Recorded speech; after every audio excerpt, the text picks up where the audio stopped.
Jamaica public hospitals only accepting emergency cases. Hi again and welcome. This is Links 7 TV News Report, and we'll be right back with the details to come. Welcome to Links 7 TV News Report, providing you with the best in local and international news updates. This is a place where you can get the most reliable and informative news information. Links 7 TV News Report.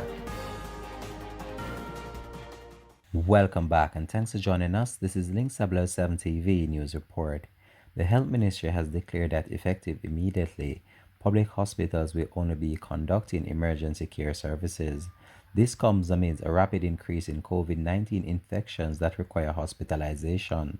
Several facilities have also exceeded their isolation capacity so far. Most hospitals are over the capacity of beds designated for COVID management.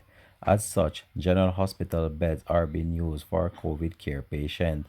The rising demand also for oxygen also threatened the overwhelming supply, according to a report. The health minister also informed that hospital will also suspend selective surgeries and begin discharging patients who can receive home care.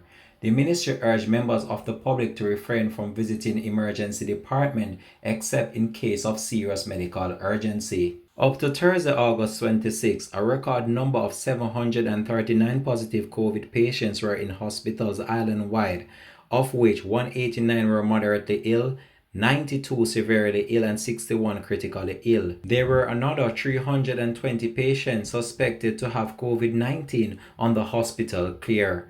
This has been Link 7 TV News Report. Thanks for watching.